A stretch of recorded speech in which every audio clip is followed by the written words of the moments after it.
What's up, everybody? Welcome back to the channel. Boozer here. Thanks for stopping by. Today we are on the test server here, so thank you so much to Plarium for allowing us access to the test server, and we will be talking about and testing this new shield change that's going to happen in a couple days time as of this upload date. So the big thing that's happening here is that they're putting a 1 million HP cap per shield. So there's two different shields here. You can see like the half shield and then this checkered shield. There's two of them, and both of them can grow up to 1 million HP only. And this is basically like Plarium's answer to kind of stopping Wixwell in Hydra. However, they did specifically mention that it will still perform extremely well in clan boss battles. So that is what we will be testing here today. I know a lot of you guys are really heavily dependent on Wixwell clan boss teams. Wixwell is like an absolute godsend for like newer players with limited rosters and limited gear, giving them access to Ultra Nightmare Clan Boss. How badly does this change affect everybody? We're going to talk about and test all that in this video, so stay tuned for all of that. All right, so I got a lot of hours of footage that I have to go through from the test server here, but this is one of the teams that I first started off with. It's a very kind of generic-ish team. It comes with 2 extenders on top of Wixwell, so a total of 3 buff extenders. We have lots of buffs. We also have block debuffs here, which makes this fully affinity-friendly team. And of course, we have Geomancer, which is basically the standard like OP accessible damage dealer for clan boss. So you can kind of see here the buff stacks are quite high, so we don't really have to worry about Wixwell not having enough buffs to grow the shield to basically get out of the early turns without taking too many damage and losing the shield and all that. I believe in this team we are running double shield sets just to make sure we have enough shields for Wixwell to grow. So again, we can get through the early turns. If your run is failing in the early turns, most likely your Wixwell is not in reflex gear, so it's not getting enough of the shield growth ability happening, or you don't have enough buffs going on. If you have, I would recommend at least 5 buffs just so Wixwell can kind of have enough buffs to grow the shield fast enough to outpace the early damage from the clan boss. This doesn't mean that your shields will be strong enough for the late game. That's the thing, especially now since the shields are capped out. You won't be able to grow your shield so large that you basically, you know, make the damage from the clan boss totally irrelevant. The clan boss will ramp up its damage very, very high. And from what I've tested, the clan boss basically will cut through your shields. And yeah, you're just going to end up dying. Your whole team will end up wiping. So you can clearly see this team is pretty stacked up on, you know, buffs here. We got 2, 4, 6, 8. Well, you can't extend the intercept, but you got 7 here. 2, 4, 6, 8. You got 8 on Wixwell. I learned a couple things after this run, especially with Sanguina. I didn't prioritize her A2, which places the continuous buff. So if she has the A2 prioritized, she would just keep placing continuous buff, which will cap out all your buffs, which is pretty good. Like continuous buff is a pretty easy buff to keep applying, and then you can just extend it and you know, get more buffs that way. But you can kind of see the team, it works well. You know, we're not taking so much critical damage and all that, and we will definitely survive until the late game. So I ended the run here just to show you guys that it works. And then I'll go through the presets here real quick. So yeah, Sanguina here. I didn't set her priority, so I did set it priority 1 now. Reset it. This time we'll do a quick battle just because I know it works now, and we'll show you guys the total damage here. 72 million damage. So 73 million damage from this team. You see 56 million of that is from Geomancer himself. Obviously, he's like the GOAT damage dealer for clan boss, at least in terms of accessible damage dealer. And yeah, his damage is going to be a lot, especially over a lot of turns. The big thing here you guys want to see is that this team failed at clan boss turn 128. Previously, when Wixwell was allowing the team to go 1500 turns, the team takes 1500 turns, but the clan boss turns is about 310. So if we use that as like a rough gauge of how much turns you lost about 170 turns, which means you lost about 60% of your overall damage, roughly. So if you take this 73 million and then if you apply it to a team that works pre-nerf, you're looking at probably close to 200 million damage from this team. But now you're looking at 73 million only. So this is a pretty big, significant drop. It's still a 1 key, but you're not going to get the crazy numbers that you're going to get anymore. We're going to show you guys many team comps, how this nerf is going to affect everybody. You can kind of see here it's a little bit inconsistent as well, but the turn count is very consistent. It's about 120 when this team starts to fail, but the damage here a little bit inconsistent, and that's going to be various reasons here. War Master procs, for example. So yeah, we're tested out a couple times here, but this is roughly like a 1 key ish base that we were working on here. So here we got 80. We survived a little bit longer. And actually the interesting thing is the reason why we survive is actually Sandlash's ally protection. Sometimes Sandlash has her ally protection go off and then it gets extended, which is really cool. And then it keeps the team alive a little bit longer because Sandlash starts, soaking up more damage and the team takes less damage, and then you get an extra couple turns. So in that case, you saw the, turn 133, you got a little bit extra damage there. I'm going to go through here, the whole team, the presets. Sanguina really slow. The reason why she's really slow is that she places the block debuffs, and it's only for 1 turn. That's the thing, right? So she places the block debuffs, and then Wixwell goes on his 2nd turn, and then he will just extend everything. And then everyone will have the block debuffs applied for 1 extra turn.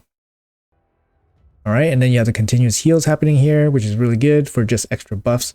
Anchor right here for the buffs here, and he brings extensions as well, so he's pretty goat for this. Of course, you don't need Anchorite or anything like that. You can definitely use somebody like Valerie, which gives increased attack, but it's only 1 buff, so it might be a little bit of problems. But Wixwell can definitely use less buffs to get the run going.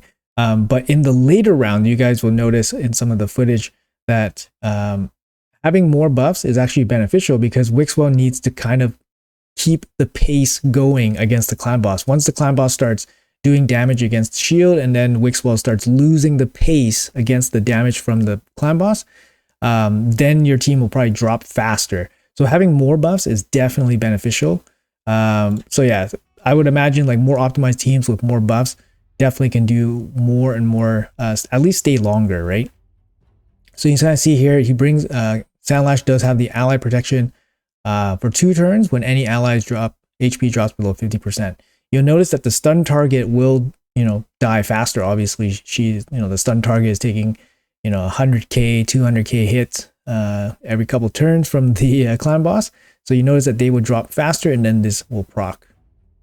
Total speeds here, very modest stats, although not terrible stats. So moving on, I actually start playing around with some of this comp a little bit, basically subbing out some of the champions. Here we show off some of the masteries and all that stuff. You can see Sanguina actually doesn't have any gear. She doesn't have any masteries. Definitely can be improved, of course. Yeah, so here I'm actually going to add masteries and we will see how well this team performs. Obviously, if they don't have masteries, adding masteries will give them a nice boost in damage. But we can kind of see how much damage we can actually squeeze out of these champions just by adding War Master. All right. So you notice Sanguina here. Sanguina doesn't have any masteries. We start putting masteries on her. She doesn't have any blessings or anything like that either. Anchorite, very modestly geared, just random pieces. He doesn't need accuracy or anything like that. And he doesn't have masteries either. So we actually apply masteries to him as well. You actually don't even need books on his A3 because you basically only use it once and then you shut it off. So we're going to go with the masteries here. And then let's see how much damage we can put out with masteries on more of our team. We're going to take the damage reduction masteries as well as the damage boosting masteries. Most important is the War Master. I noticed that I missed one mastery there on the offense tree for Anchorite, but it's not a huge deal. Sandlashed here in the shield set, we got 2 shield sets for his team. It's not necessary, but it depends on the stats that you can get on the shield set. Phantom Touch was the main provider of damage for Sandlashed in this run, but now we're going to give her War Master just for some extra damage, and then we'll see how this run shakes down in terms of overall damage. We are positive affinity here for the most of the team other than Sanguina, so you got to take that in with the grain of salt as well. So you can see Phantom Touch. I definitely recommend Phantom Touch for your clan boss team. Make sure one champion has Cruelty and make sure everybody else has Phantom Touch or better, like Brimstone, for example. So here we're doing the quick battling and boom. Now we're easily clear 1 key territory. Just the damage per turn is more than enough now for this with the survivability of this team. So 131 turns, this one's 141 turns, almost a 100 million. But you can see all the champions are kind of pitching in some damage. So Sanguina is doing 1 million, Anchorite doing an extra like 2.5 million, Sandlashed doing an extra 4 or 5 million. So that's all from War Master procs, right? So previously Sandlashed was just doing damage from the Phantom Touch, but just adding War Master gave you an extra 7, 8, 9, 10 million damage. Okay, so definitely worth it if you want to commit to the team, and if you're on the cusp of having a 1 key, definitely worth committing to the War Masters. Just one more go here, just to double check. And 88, so easily clear it. 140 turns here. Obviously Sandlashed for the ally protection, Geomancer with the damage reduction passive, very, very important stuff, right? Just to keep your team going. All right, here, so I basically just subbed out Geomancer for a straight comparison against Gnut here. We'll just take a, quick comparison here. He's a fusion, he's used everywhere by everybody if you have him. So, and he's one of the better damage dealers for Clan Boss. You guys might actually already use him for Clan Boss, for example. And here, the turn survivability is a little bit worse because of Geomancer's passive damage reduction, but Gnut does pretty good in terms of overall damage. He's a little bit short on the 1 key here, and this is with masteries on the rest of the champions. So with Geomancer was putting out about 90 million with the War Master and everybody. We see Gnut here doing okay. Keep in mind this is positive affinity as well, and he is coming up a little bit short. So this kind of gives you guys an idea of what you guys are facing, right? So previously Clan Boss was you can go 300 turns, and now you're only going 120 turns. So your damage is going to take a pretty big hit. So Gnut here applying the counterattack once and then not using it again, because the counterattack's just going to get extended on him. I mean, he's doing decent damage, right? He's doing decent damage. He's geared out in, I believe, he's in Savage. Ignore defense, not super important against Clan Boss, but he is in Savage, so he's doing the max damage all the time. Giant Slayer for some extra boss damage as well. So he's definitely putting out some pretty good damage against this Clan Boss. And here we're actually subbing out the Gnut for Fayne, which is basically just a, my equivalent of a poisoner.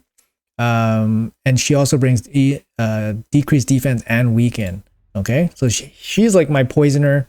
You guys can use whatever poisoner you guys got. So here we're doing similar turns, 115, 110, 120, and then you got total damage here about 51 million only. So like I said, Fayne brings a lot, right? Decreased defense, weaken. She brings poisons as well, and she hits relatively okay. So you can see here she's a little bit short, but she makes the team a little bit better, squeezes out a little bit more damage from everybody. 50-ish million is very respectable, but you're basically working with, within 120 turns. Unless you get some really good RNG from Sandlashed, for example. So here, yeah, we got Fayne coming in here. Basically the same team, I'm just plugging in the damage dealers. So Fayne in here at 196, basically after the extenders, but before Sanguina. And this is my Fayne. She's not geared exceptionally well. You can kind of see very modest gear. She's in lifesteal gear. Crit capped, low crit damage, just enough accuracy to land her decreased defense, weaken, and poisons. You need about 225 for Ultra Nightmare Clan Boss. But yeah, these are just kind of mid builds, right? I didn't want to do anything too crazy here. Phantom Touch for some extra damage, that's actually worth a lot. Masteries, we got War Master for some boss damage. But you guys can kind of see here, right? Like, Fayne's definitely a decent damage dealer. Here, we're now subbing out Fayne, and now we're just using like a traditional damage deal, like a nuker. Here, I'm using Thor just because, you know, we just finished his fusion. He's a good damage dealer for Hydra. I just want to test him out. And yeah, just plug and play. The team is basically the same. He is negative affinity, so keep that in mind. And he is pumping out 30 million damage. He's doing about 300k per turn. Yeah, I mean, he's negative affinity. He's blessed, but I didn't give a blessing to him. I just wanted to make him a little bit more reasonable for people. But yeah, 30 million, not bad at all. But you're looking at about maybe a 2 key against Void, for example. Keep in mind, Geomancer is going to do more damage against Affinity as opposed to Void. You know, same survivability, right? 110, 120 turns, same kind of survivability. And Thor looks like even against negative affinity, still can probably 2 key. There's no decreased defense or weaken here as well. So if you had that, then maybe he does, you know, he's going to definitely do more damage if you had decreased defense and or weaken. So that's Thor. He can 2 key it, which I think is still reasonable, right? He's basically here like arena damage dealer. He's in decent gear. So you can see his stats there, 176 speed. I had to take off some of his gear just to make the speeds work. I wanted him to go after the extenders just so he doesn't outrun his buffs. I have him in 6-piece merciless. You know, these are his total stats. He's not crit capped because he's going to get the crit rate bonus from anchor rate. He doesn't need accuracy. He's not going to land decreased speed. And yeah, those are his total stats. I didn't apply a blessing to him. Otherwise, he would have even more stats. Ignore defense, like I said, it's decent, but it's not something you would put for a clan boss. So he's not like specialized for clan boss. So he's just like a, you know, arena damage dealer. Again, I will try another damage dealer. This time I use Varl, and my Varl is like geared out. So he has a blessing. He has, you know, better gear on, more stats than Thor. And he's positive affinity, and he brings weaken. So let's see what Varl does in terms of overall damage compared to Thor. About the same. Positive affinity with weaken, with better gear, with the blessing, and he's doing the same damage as Thor. That shows how insane Thor is in terms of doing damage. Yeah, you see? Same turns, roughly the same damage as Thor with much better conditions. He brings weaken, right? Varl brings weaken himself. Yeah, that's it. 35, 2 key with the Varl. He has better gear on. Like I said, he has a blessing on. You know, he can apply weaken. And yeah, that just shows how crazy Thor is, to be honest. Negative affinity, no weaken, no blessing. Crazy champion, right? All right, so here I did mention that Sandlashed was providing the ally protection. And that occasionally gives the team extra legs, like 10, 20 turns even, right? You get a lot of extra turns from the ally protection buff being applied by Sandlashed, but you don't know when it's going to get applied, and it has to be extended right away. So that's the thing, right? So you never know what's going to happen with it, so it's a little bit RNG, but you kind of see the baseline here with this type of team, about 120 turns that you have to deal damage against the clan boss. Here I sub out Sandlashed. So I get rid of the ally protection. I add Valerie, which is basically just an extender, but she does bring increased attack. So 1 extra buff. It doesn't really matter in this case, and I wasn't really trying to compare that, but I wanted to see if the ally protection was a big deal, basically.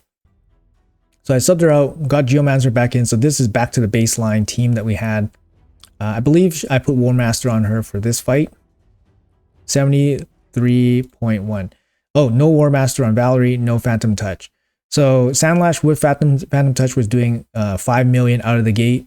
With War Master, Sandlashed was doing about 10 million. So this total would be about closer to 85 million, which lines up with the Geomancer team after War Master and all that stuff. So Valerie, you know, in terms of overall turns, she's not, you know, it wasn't like a negative, but losing the Sandlashed ally protection, you know, obviously is a small benefit that you're not getting. But even with the 120 turns, you're still clearing the 1 key with this type of team. Okay, so I just figured I'd sub out the Sandlashed just for Valerie to see how important it is, and it's actually not too important. Yeah, Sanguina, Anchorite, Valerie, they don't have, you know, damage stats or anything like that. So yeah, this one, 141. So occasionally you get something like this where you can squeeze out some more turns, even without the Sandlash. But I've seen the Sandlash team go maybe like 160 turns. But yeah, it's just a little bit of RNG, but you're working with a baseline of 120 turns to put in your damage. So here I got Valerie basically in the same gear as Sandlash, just swapped the shield set over. Nothing crazy, no masteries. If I put masteries on her, you probably get like 3 or 4 million. All right, so that's kind of like the all the footage I have on this team. Some key takeaways I want to say here is previously, before the nerf, you could definitely get away with Wixwell teams with much less buffs. You know, like 5 buffs per champion, you'll probably get away with. But I think after the nerf, you definitely want more buffs. Otherwise, your team's total turns won't go as far. Because Wixwell's growing of the shield won't outpace the damage coming in fast enough. So in the next little bit of this video, I'm going to show you guys some footage of a more high-end team and what it can actually do. These are very budget teams, and this is what damage they are putting out. In current live, they would be putting out, you know, 2.5 times more damage. So if you see 70 here, it would be putting out, you know, 71, like 180, for example, 180 million in live. But after a nerf, you're expecting to lose, you know, probably 60% of your damage if you run a team like this. Let's look at the footage for the more higher end team. All right, so this is a little bit of a higher end team. It's not super high by any means, but it's a little bit of a higher end team just because it does have, you know, legendaries and mythicals and all that stuff. It does have a Brogni. Brogni makes it affinity friendly with the block debuffs, of course. He also brings increased attack, which is not needed because Mikage is there. He also brings additional growing ability, which is good because so it ramps up the shield faster and also helps Wixwell re-ramp the shield once it starts taking damage from the clan boss. Mikage is here for the increased attack, crit rate, crit damage, extend. Yeah, she's awesome. Sandlashed here again, pretty goat for this, I think, bringing the ally protection in those clutch spots, and then Geomancer goat accessible DPS for clan boss. You can kind of see here, like, we have no issues keeping the buffs up. We have no issues keeping the shield up in this case. And we're going to watch this go, you know, I think we've watched this go the distance. I recorded this run in its full because I wanted to see exactly what was happening and when this team would fall apart, if it does fall apart. Like I said, guys, usually before the buff, your team, if it went to turn limit of 1500 turns, the clan boss takes about 310 to 320 turns. But from the budget teams that we saw earlier in this video, the teams were failing at about 120 turns. So you're losing about 200 turns of damage. It's pretty significant. It means that more budget options are not able to one key anymore. And I showed you guys tons of DPS options and how they performed in basically the same scenarios. Geomancer is the best in terms of just accessible damage. I didn't want to showcase any other like high-end damage dealer that, you know, is not really accessible. Geomancer is just the most accessible. Even in this case, in this more higher-end team, with more buffs, you get more damage, you get more growing. He's still incredible in terms of overall damage, right? So anyways, you can kind of see here, everybody's just stacked, minimum 7 or 8 buffs on everybody. Taking damage, clan boss taking damage. You can kind of see here, 13 turns, just about 9 million. So per damage per turn, this team's already outperforming the other teams. A lot of it comes from obviously Geomancer, but Brogni is pitching in with his passive as well. Whenever his damage will reflect back some damage against the boss, for example. He is taking a stun here. He's not built as a stun champion. So if you guys didn't know, the clan boss, when the clan boss's stun damage is based off of your max HP. So you want your stun target to have really high defense and lower HP. But of course, if you have low HP, then you can die to like the AoEs. So you want a like decent mix, but you definitely want more defense in that case. This team, in terms of overall gearing, I didn't really gear them out like really good. I'm just saying it's more higher end in terms of like just champions. But we're still running basically the same type of team as the budget team. But I wanted to show you guys what this kind of comp can do in terms of overall damage and what the gameplay actually looks like here. So let's speed through this run a little bit here, and I'll show you guys what happens. So you can see here, the shields are massive, right, at this point. But you can kind of see that Brogni's health starts taking a little bit of damage, and you see his health, the green, after this is gone. I'm just showing you guys all the buffs. But you can kind of see his health bar, his green health bar starts showing up a little bit. That means his shield is taking damage. Yeah, that means his shield is taking damage, and then he's starting to show his green health. But you can kind of see everybody else looks pretty good. The problem is that Brog needs the stun target. So he's taking an extra 200k. You can see here, like that was 160k hit, right? And yeah, it gets kind of crazy. So here Brogni has 3 bars of green. It's just going to increase. You see his shield starts breaking right here. You see it? Yep. I'm telling you, I'm already showing you guys that his shield is starting to break. It's about turn 90 right now. If you guys didn't know, the clan boss's first AoE is not super powerful, but his second AoE, is double slam, is very powerful. That's usually where most non-unkillable teams start dying. His second AoE. Yep, you see his shield start dying. You see more green popping up on Brogni. Damage per turn is very good. 102 million for 94 turns. Very good. Geomancer's ramp up does better when teams start taking more damage, of course. There you go. Wixwell's grow is not catching up now. It's not good enough to catch up. 2, 4, 6, 7. So 7 buffs per person. See that slam? 175k just chopped off most of his shield. So he won't recover from this. So the double slam kills him at turn 97. So, you know, 1/3 of the way to 1/3 of the turns there compared to live or pre-nerf, you lose one guy already. You already lost one guy. Just the damage incoming outpaces the shield that he has. You know, in live right now, he would be still alive, no problem. His shield would just be so massive, it could absorb the stun, it could absorb the AoE, no problem. But now it's a big drop. It's a big nerf, and I think this is going to affect a lot of people, especially people that are near the edge of damage currently. So that's something that I would probably suggest. If you guys are currently near the edge of damage, you guys need to start thinking about some other option. But if you guys are looking at about 300 million damage, you guys are probably going to be no problem. If you guys are looking at about 200 million, I would say you guys are probably on the edge of the 1 key. If you guys are not running Geomancer, I think that's going to be a little bit of a problem too. Because Geomancer does really good in terms of overall damage. But you can kind of see here that this run actually lasts quite a bit longer. So the big problem is that your stun target takes so much damage from the stun, and that's just going to eat away at your shield, right? So these guys never took any damage. And also, you can kind of see here, the ally protection is in effect. So the ally protection is in effect here now, after the Brogni died. You can see, let's go back to the Brogni dying.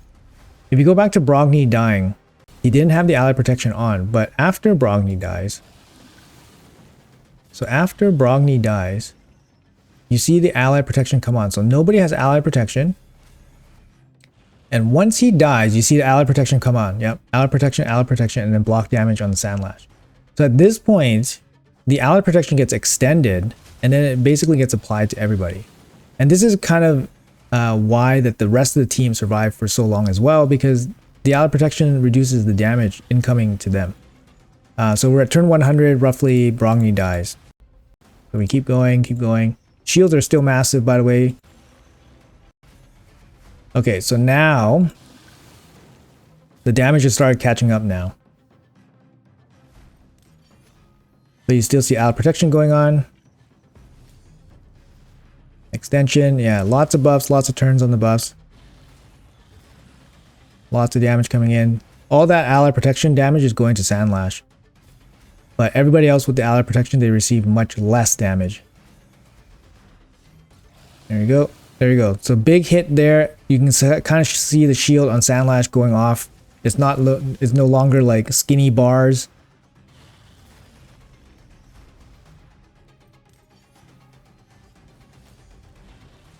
You see the skinny bars are gone. She's taking tons of damage now. Just a matter of time before she goes down. Well, maybe one more big AoE. Let's see if Wixwell gets in there. Nope. Maybe if Wixwell had to grow one time. Let's see if Wixwell grows again. No, he didn't grow. If he grew, he might have been able to save the Sandlash here, I think. No, still alive. Okay. Let's see if he grows. Grows? Oh, not skinny bars anymore. So this is what I mean by Wixwell not being able to outpace the damage from the clan boss anymore. He's not able to grow the shields fast enough. So the incoming damage is starting to exceed his grow. There you go. The shields are gone. Basically one more hit and the Sandlash is going to die. I guess you can kind of make this up if you had better stats. So for example, like I built these teams pretty modestly. But if you had like more stats on these guys, maybe you have Wixwell like super fast with like reflex and merciless, you know, so you have more chances of getting the extension and grow back. Maybe that could, extend the life of your team a little bit. But then we're talking about like some pretty good geared champions and all that stuff. So Mikage has smaller shields because she was taking the stuns there for, a couple dozen turns. You can see there, one stun, 277,000 damage from the hit. Her shield's getting chunked in half, and there she goes. Geomancer's going to be next. You can kind of see his shield bar is not super strong here. Wixwell, defense-based champion. It's going to be a lot better than the Geomancer. 214k slam. Yep, there she goes. And then Wixwell, last man standing. Pretty good damage, right? 191 for 185. So over 1 million damage per turn. But even in this run, so think about it this way. Let's stop here for a second. So even in this run where Brogni dies at turn 100, if Sandlash didn't place the ally protection, this team probably fizzles out around 120, 130-ish maybe. But the ally protection kept it going for another 60 turns or something. And that's about 60 million. So in this case, if this team were a pre-nerf team, it probably would be like a 300 million team roughly. And that's respectable. It's nothing too crazy, but it's definitely like higher requirements for most teams. I also misplaced the Sandlash. So Sandlash should be at the end of the team during the presets. So I did make a mistake there. But yeah, you can kind of see here, this team would be an easy 1 key, right? You lost Brogni at 100, you probably lose the team at 120. And then you're probably going to do like 120 million or something with this team. So I'll show you guys a couple of these instant battles. Just to make sure it's not a fluke, right? So in that run, we did 190, and that's because of the Sandlash extension with the ally protection.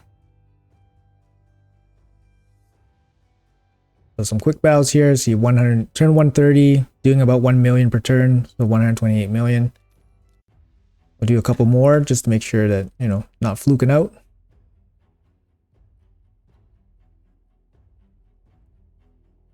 And